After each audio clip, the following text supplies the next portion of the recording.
اعوذ باللہ من الشیطان الرجیم بسم اللہ الرحمن الرحیم۔ رائل کریشنز کے معزز دوستو السلام علیکم۔ دوستو رسول اللہ صلی اللہ علیہ وسلم نے فرمایا کہ پہلے زمانے میں ایک بادشاہ تھا، اس کے ہاں ایک جادوگر تھا۔ جب جادوگر بوڑھا ہوا تو اس نے بادشاہ سے کہا کہ میں اب بوڑھا ہو گیا ہوں اور میری موت کا وقت قریب آ رہا ہے، مجھے کوئی بچہ سونپ دو تاکہ میں اسے جادو سکھا دوں۔ چنانچہ ایک ذہین لڑکے کو جادوگر سے تعلیم دلوانے کے لیے اس کے پاس بھیجا گیا۔ لڑکا روز جادوگر کے ہاں جاتا تو راستے میں ایک راہب کا گھر پڑتا تھا، جہاں وہ عبادت میں اور وعظ و نصیحت میں مشغول ہوتا تھا۔ لڑکا کھڑا ہو کر اس کے طریقہ عبادت کو دیکھتا اور وعظ سنتا، اور آتے جاتے یہاں رک جایا کرتا تھا۔ لڑکے کو جادوگر مارتا کہ وہ جادوگر کے پاس لیٹ پہنچتا ہے، اور جب گھر جاتا تو اس کو باپ مارتا کیونکہ وہ گھر دیر سے جاتا تھا۔ ایک دن لڑکے نے اپنا معاملہ راہب کے سامنے پیش کیا۔ راہب نے کہا کہ جب جادوگر تم سے پوچھے کہ کیوں دیر سے آتے ہو تو کہنا کہ مجھے گھر والوں نے روک لیا تھا، اور گھر والے اگر بگڑے تو کہنا کہ جادوگر نے روک لیا تھا۔ کیوں ہی ایک زمانہ گزر گیا کہ ایک طرف تو وہ جادو سیکھتا اور دوسری طرف کلام اللہ یعنی اللہ کا دین سیکھتا تھا۔ ایک دن یہ دیکھتا ہے کہ راستے میں ایک زبردست اور ہیبت ناک سانپ پڑا ہے جس نے لوگوں کی آمد و رفت بند کر رکھی ہے۔ ادھر والے ادھر ہیں اور ادھر والے ادھر، سب لوگ ادھر ادھر پریشان کھڑے ہیں۔ اس نے اپنے دل میں سوچا کہ آج موقع ہے کہ میں امتحان لوں کہ راہب کا دین سچا ہے یا جادوگر کی تعلیم۔ اس نے ایک پتھر اٹھایا اور یہ کہہ کر اس نے پھینکا کہ اے اللہ، اگر تیرے نزدیک راہب کا دین جادوگر کی تعلیم سے زیادہ محبوب ہے تو اس جانور کو اس پتھر سے ہلاک کر دے تاکہ لوگوں کو اس بلا سے نجات مل سکے۔ پتھر لگتے ہی وہ جانور ہلاک ہو گیا اور لوگوں کا آنا جانا شروع ہو گیا۔ پھر وہ لڑکا جا کر راہب کو یہ خبر دیتا ہے کہ اس نے یہ بات کر کے پتھر پھینکا اور سانپ ہلاک ہو گیا۔ تو راہب نے اس بچے سے کہا کہ پیارے بچے، آج کے دن تو مجھ سے زیادہ افضل ہے، اب اللہ کی طرف سے تیری آزمائش ہوگی، اور اگر ایسا ہو تو لوگوں کو میری خبر نہ کرنا۔ اب اس بچے کے پاس حاجت مند لوگ آتے اور وہ دعا کرتا تو ان کی حاجت پوری ہو جاتی۔ لوگ بیمار حالت میں حتیٰ کہ اندھے لوگ بھی اس کے پاس آتے اور وہ شفا یاب ہو جاتے۔ اس لڑکے کا چرچا دور دور تک ہونے لگا کہ بادشاہ کے ایک نبینا وزیر کے کام میں بھی یہ بات پڑی۔ وہ بڑے تحفے تحائف لے کر اس لڑکے کے پاس حاضر ہوا اور کہنے لگا، اگر مجھے شفا دے دو تو یہ سب کچھ تجھے دے دوں گا۔ اس نے کہا کہ شفا میرے ہاتھ میں نہیں، میں تو کسی کو شفا نہیں دے سکتا، شفا دینے والا اللہ واحد ہے، لا شریک ہے۔ اگر تو اس پر ایمان لانے کا وعدہ کرے تو میں دعا کروں گا۔ اور اس نے اقرار کیا کہ بچے نے اس کے لیے دعا کی، اللہ نے اسے شفا دے دی۔ دوستو، وہ دوبارہ بادشاہ کے دربار میں آیا اور جس طرح اندھا ہونے سے پہلے کام کرتا تھا اسی طرح کام کرنے لگا۔ اس کی آنکھیں بالکل روشن تھیں۔ بادشاہ نے متوجہ ہو کر پوچھا کہ تجھے آنکھیں کس نے دی؟ اس نے کہا میرے رب نے۔ بادشاہ نے کہا ہاں، یعنی میں نے دی ہیں۔ وزیر نے کہا نہیں، میرا اور تیرا رب صرف اللہ ہے۔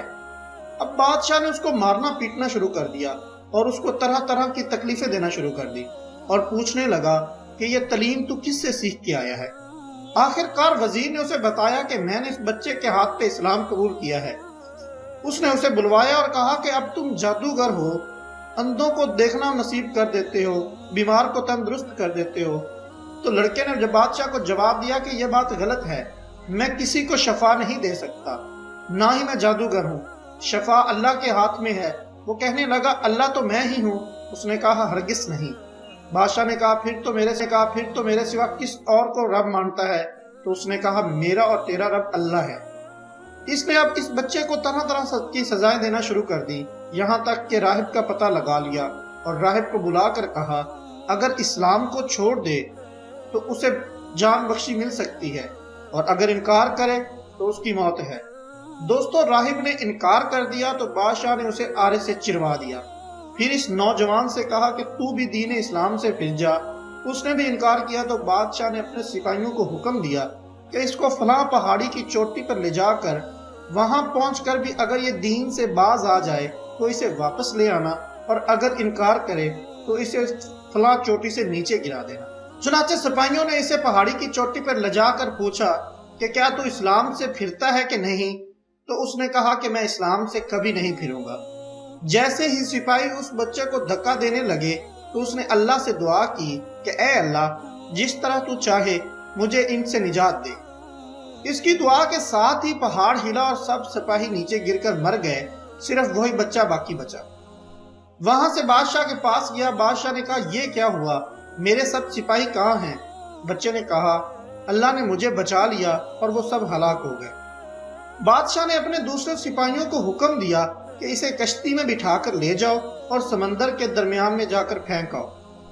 جیسے ہی سپاہی بچے کو کشتی میں بٹھا کر سمندر کے درمیان لے گئے، اس بچے نے پھر وہی دعا کی کہ اے اللہ، جس طرح تو چاہے مجھے ان سے بچا۔ دعا کے ساتھ ہی موج اٹھی اور سارے کے سارے سپاہی سمندر میں ڈوب کر مر گئے، صرف وہی بچہ باقی۔ پھر وہ بادشاہ کے پاس آیا اور کہنے لگا کہ میرے رب نے مجھے بچا لیا، اور کہا کہ اے بادشاہ، تو چاہے جتنی مرضی تدبیریں کر لے، تو مجھے ہلاک نہیں کر سکتا۔ صرف ایک صورت ہے، جس طرح میں کہوں اگر اس طرح تو کرے تو میری جان نکل سکتی ہے۔ تو بادشاہ نے بچے سے پوچھا وہ کیا؟ اس بچے نے کہا کہ تم لوگوں کو ایک میدان میں اکٹھا کرو اور پھر کھجور کے تنے پر مجھے سولی چڑھا دو اور میرے اوپر تیر کمان سے یہ پڑھ کر تیر چلاؤ کہ بسم اللہ رب ھذا کلام۔ بادشاہ نے یہ پڑھ کر اس بچے کی طرف تیر پھینکا اور وہ بچہ تیر لگنے سے مر گیا۔ اور اس بچے کے مرنے سے اس میدان میں جتنے لوگ جمع تھے انہوں نے بآواز بلند پڑھا کہ ہم اس بچے کے رب پر ایمان لاتے ہیں۔ یہ حال دیکھ کر بادشاہ کے ساتھی بڑے گھبرائے اور کہنے لگے کہ ہم نے تو اس بچے کی ترکیب سمجھ ہی نہیں پائی، اس کا اثر کیا پڑا کہ سب لوگ دین اسلام میں داخل ہو گئے۔ ہم نے تو اس کو اس لیے قتل کیا تھا کہ اس کا مذہب پھیلے نہ، لیکن جو ڈر تھا سامنے وہی ہوا اور سب مسلمان ہو گئے۔ بادشاہ نے کہا اچھا، یہ ایسا کرو کہ تمام محلوں اور راستوں میں خندقیں کھود دو اور لکڑیاں بھر دو اور اسے آگ لگا دو، اور اس دین سے جو پھر جائے اسے چھوڑ دو اور دوسروں کو اس میں پھینک دو۔ مسلمانوں نے صبر اور شکم سے اس آگ میں کودنا شروع کر دیا، اور البتہ ایک عورت جس کے پاس دودھ پیتا چھوٹا سا بچہ تھا، وہ آگ میں کودنے سے ذرا سی جھجکی تو اس کے بچے کو اللہ نے بولنے کی طاقت عطا کی، اور اس نے اپنی ماں سے کہا کہ تم حق پر ہو اور صبر کرو اور اس میں کود جاؤ۔ دوستو، ہمیں بھی چاہیے صبر اور شکر سے اپنی زندگی میں آنے والی تمام مشکلات کا سامنا کرنا چاہیے اور اپنے رب پر یقین کامل رکھنا چاہیے۔ فضائے بدر پیدا کر فرشتے تیری نصرت کو، اتر سکتے ہیں گردوں سے قطار در قطار اب بھی۔ تو دوستو، یہ تھی ہماری آج کی ویڈیو۔ امید کرتا ہوں آپ کو پسند آئی ہوگی۔ ویڈیو پسند آنے کی صورت میں ہمارے چینل کو لائک کریں، سبسکرائب کریں اور اسے اپنے دوستوں کے ساتھ شیئر کریں۔ انشاءاللہ جلد حاضر ہوں گے ایک نئی ویڈیو کے ساتھ، تب تک کے لیے اجازت دیجیے۔ اللہ حافظ۔